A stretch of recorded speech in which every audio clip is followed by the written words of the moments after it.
Hello everyone, कैसे हैं आप लोग। नमस्कार साथियों, उम्मीद करते हैं आप लोग अच्छे होंगे। तो आज से हम लोग क्लास 12th के इंग्लिश लिटरेचर का फर्स्ट चैप्टर का इंट्रोडक्शन करने वाले हैं। जैसा कि आप लोग थंबनेल में देख पा रहे होंगे, इंट्रोडक्शन लेक्चर है किसका? इंडियन सिविलाइजेशन एंड कल्चर का। इंडियन सिविलाइजेशन एंड कल्चर जो है वो महात्मा गांधी जी लिखे थे और इनका ही एक ऑटोबायोग्राफी है इंडियन सिविलाइजेशन एंड कल्चर। ये क्लास 12th के बिहार बोर्ड के इंग्लिश का प्रथम चैप्टर है। तो हम लोग आज इसका इंट्रोडक्शन देखते हैं और कल इसका चैप्टर देख लेंगे। तो चलिए शुरू करते हैं बिना देर किए हुए। जैसा कि आप देख पा रहे होंगे, चैप्टर का नाम इंडियन सिविलाइजेशन एंड कल्चर। किसने लिखा था? महात्मा गांधी जी लिखे थे। इंडियन सिविलाइजेशन एंड कल्चर किसने लिखा? तो महात्मा गांधी जी लिखे हैं। सबसे पहले ये महात्मा गांधी जी का आप ब्लैक एंड वाइट फोटो देख रहे होंगे। छोड़िए, फोटो से कोई मतलब नहीं है।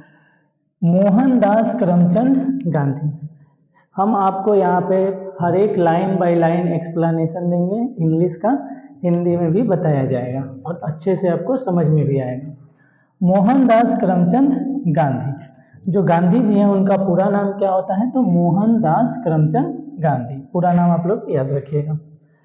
1869 1948 महात्मा गांधी जी का जो जन्म हुआ था, महात्मा गांधी जी का जन्म बॉर्न इन वो 2 अक्टूबर कब हुआ था? 2 अक्टूबर 1869। ये आप लोग याद रखिएगा, ऑब्जेक्टिव क्वेश्चन है। उनका जन्म कब हुआ था? तो 2 अक्टूबर 1869 को। और उनकी जो मृत्यु हुई थी, डेड, उनकी जो मृत्यु हुई थी वो हुई थी 30 मार्च 1948। ये आप लोग याद रखिएगा, ऐसे डेट नहीं पूछता है। 1948 में हुआ था, आपको पता होगा। ये बहुत ही मतलब ऐसा टॉपिक है जिस पर बहुत सारा विवाद भी है कि गोडसे क्यों मार दिए, वो एक कट्टरपंथी के द्वारा मारे हैं। तो ये सब ज़्यादा इम्पोर्टेंट नहीं है।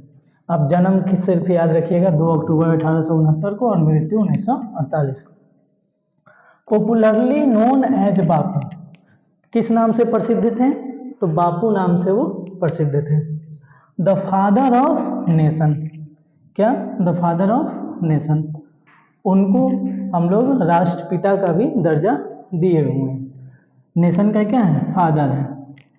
Was more spiritual leader then politician. Spiritual का मतलब नैतिकवादी थे, आदर्शवादी थे। वो एक ऐसे राजनेता थे जो एकदम आदर्श से चलते थे। कोई मारपीट नहीं, कोई अहिंसा नहीं, हिंसा नहीं हो सकता है, एकदम अहिंसावादी कर सकते हैं। He successfully used truth and non-violence, यानी सत्य और अहिंसा, सत्य और अहिंसा एज द चीफ वेपन्स।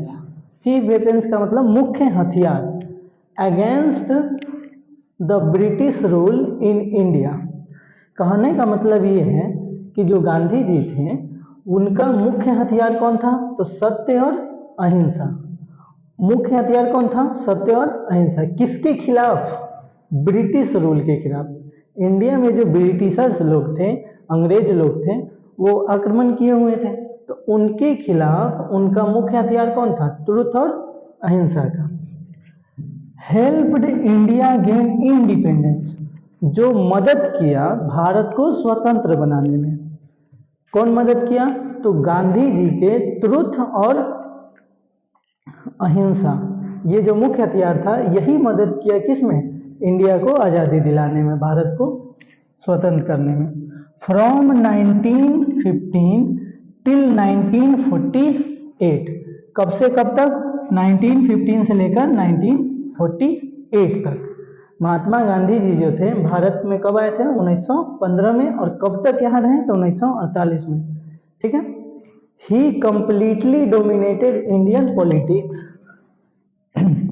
1948 तक जो गांधी जी थे वो हमेशा इंडियन पॉलिटिक्स में क्या थे, अपना पूरा जीवन इंडियन पॉलिटिक्स में दे दिए भारत को आज़ादी दिलाने के लिए। He died at the hand, वो एक died at the hand of a phonetic.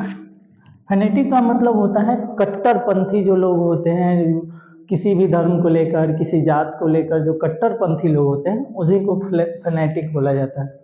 On 30 जनवरी 1948, कब? 30 जनवरी 1948, सॉरी हम शायद गलत लिख दिए हैं, जनवरी होगा, मार्च लिख दिए हैं, तो इसको करेक्ट कर लेंगे। 30 जनवरी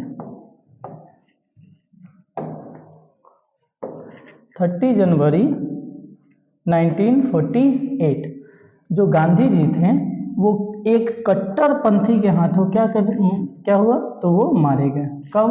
30 जनवरी 1948 को। और वो कट्टरपंथी का नाम क्या था? तो गोडसे नाम से हम लोग जानते हैं, बाकी उसका कोई इम्पोर्टेंट नहीं है। His autobiography my experiment with truth, एक होता है बायोग्राफी और एक होता है ऑटोबायोग्राफी। क्या होता है? तो बायोग्राफी और ऑटोबायोग्राफी। बायोग्राफी का मतलब होता है अगर कोई इंसान है, अगर कोई इंसान जो दूसरे के बारे में लिखता है, किसके बारे में लिखता है? जो दूसरे के बारे में लिखता है, दूसरे के बारे में लिखता है। अगर दूसरे के बारे में लिखता है तो उसे कहते हैं बायोग्राफी। अगर कोई व्यक्ति अपने बारे में ही लिखता है, खुद के बारे में अगर लिखता है, तो उसको बोलते हैं ऑटोबायोग्राफी। खुद के बारे में लिखना या फिर खुद लिखना, या खुद लिखना। जैसे अगर हम लोग आज कोई चीज़ लिख रहे हैं महाराणा प्रताप के बारे में या फिर शिवाजी के बारे में, तो वो हो जाएगा बायोग्राफी। लेकिन अगर आज हम खुद से अपने बारे में लिख रहे हैं तो वो हो जाएगा ऑटोबायोग्राफी। तो जो गांधी जी थे वो माई एक्सपेरिमेंट विथ ट्रुथ जो नाम का एक बुक लिखे थे, वो खुद लिखे थे, इसलिए क्या है? Autobiography. And the numerous article that the road for young Indian, जो गांधी जी थे वो बहुत सारे, कई, न्यूमरस का मतलब कई होते हैं, बहुत सारे आर्टिकल लिखे हैं, बहुत सारे लेख लिखे हैं। किसके लिए? तो यंग इंडिया के लिए, आज का जो भारतीय युवा है उसके लिए। The speech that he delivered and different occasion, बहुत सारे महोत्सव पर, अवसर पर गांधी जी स्पीच भी दिए हैं, भाषण भी दिए हैं। ठीक है, speech that delivered different occasion, बहुत सारे अवसरों पर। Reveal him not only as an original thinker but also as a great master of chest. कहने का मतलब यहाँ पर ये है कि वो ओरिजिनल थिंकर तो नहीं कह सकते हैं उनको, लेकिन वो एक अच्छे आइडियोमेटिक यानी आदर्शवादी, नैतिकवादी, इंग्लिश के क्या थे? वक्ता थे, जानकार थे। ठीक है। इन द फॉलोइंग एक्सट्रैक्ट, ये जो चैप्टर है इंडियन सिविलाइजेशन एंड कल्चर, वो कहाँ से लिया गया है? तो इंडियन सिविलाइजेशन एंड कल्चर जो है वो कहाँ से लिया गया है? तो इसी बुक से लिया गया है। कौन से बुक से? माई एक्सपेरिमेंट विथ ट्रूथ से। इंडियन सिविलाइजेशन एंड कल्चर किस बुक से लिया गया है? तो माई एक्सपेरिमेंट विथ ट्रूथ नाम का एक बुक है जिससे लिया गया, उसी का एक एक्सट्रैक्ट पार्ट है। ठीक है। Gandhi ji talks about the sound foundation of Indian civilisation. Gandhi ji जो हैं इस चैप्टर में क्या बताते हैं? वो बात करते हैं किसके बारे में? तो इंडियन सिविलाइजेशन का फाउंडेशन के बारे में। किसके बारे में? इंडियन सिविलाइजेशन के फाउंडेशन के बारे में, कि जो भारतीय सभ्यता है, जो भारतीय संस्कृति है, सिविलाइजेशन मतलब सभ्यता और कल्चर मतलब संस्कृति, तो जो भारतीय सभ्यता और संस्कृति है उसका जो नींव है, जो फाउंडेशन है, वो कितना मजबूत है, कितना अच्छा है। Which has successfully withstood the passage of time, कि जो भारतीय सभ्यता है वो बहुत पुराने समय से, बहुत पहले से, बहुत दिनों से अपना नींव बनाए रखा है। जो भारतीय सभ्यता और संस्कृति है वो अपना नींव बनाए रखा है। The passage of time with stood, यानी अपने अस्तित्व को भारतीय सभ्यता और संस्कृति खोने नहीं दिया है, उसको बनाए रखा है। The western civilization which has the tendency to privilege materiality cannot match the Indian civilization that elevates the moral beings। कहने का मतलब यहाँ पर ये है कि जो वेस्टर्न सभ्यता है, पश्चिमी सभ्यता जो है, जैसे अमेरिका का हो गया, इंग्लैंड का हो गया, यूरोप का हो गया, इन सभी का जो सभ्यता है वो प्रिविलेज और मटेरियलिटी पर बेस्ड है। वो किस पर बेस्ड है? प्रिविलेज और मटेरियलिटी, मतलब कि वहाँ फायदे से काम होता है। अगर फायदा है तो सभ्यता है, फायदा नहीं है सभ्यता नहीं है। वहाँ मशीनरी पर काम होता है, यानी बहुत सारे मशीन। वहाँ मानवता नहीं है, वहाँ एक दूसरे के प्रति दया भावना नहीं है, मोरल नहीं है, नैतिकता नहीं है। तो जो पश्चिमी सभ्यता है वो मोरल बीइंग पर बेस्ड नहीं है, किस पर बेस्ड है? मटेरियलिटी पर बेस्ड है।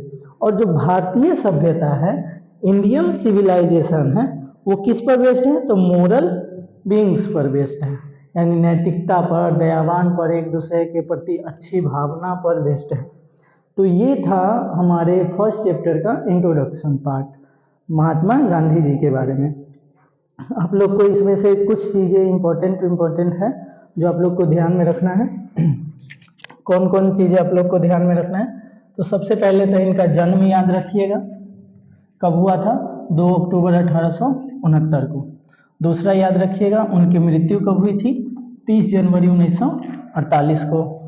चौथा याद रखना है कि माई एक्सपेरिमेंट विथ ट्रुथ, ये एक ऑटोबायोग्राफी लिखे थे गांधी जी। ऑटोबायोग्राफी लिखे थे क्या? My experiment with truth. और ये जो इंडियन सिविलाइजेशन एंड कल्चर जो चैप्टर है वो किस बुक से लिया गया है? तो Indian civilisation my experiment with truth नाम का बुक से लिया गया। आई होप आप लोग को हर एक चीज़ समझ में आया होगा। उम्मीद करते हैं कि आप लोग अच्छे से समझ गए होंगे। अगर आपको कहीं पे कोई भी दिक्कत हुआ हो तो आप कमेंट बॉक्स में अपना डाउट पूछ सकते हैं। बायोग्राफी किसको कहते हैं? अगर कोई इंसान दूसरे के बारे में लिखता है तो उसे बायोग्राफी कहते हैं, और खुद के बारे में खुद से लिखता है तो उसे ऑटोबायोग्राफी कहते हैं। तो आज के लिए फ़िलहाल इतना ही है। बाकी आप लोग लाइक कीजिए, कमेंट कीजिए, शेयर कीजिए और सब्सक्राइब कीजिए। थैंक यू, धन्यवाद, जय हिंद।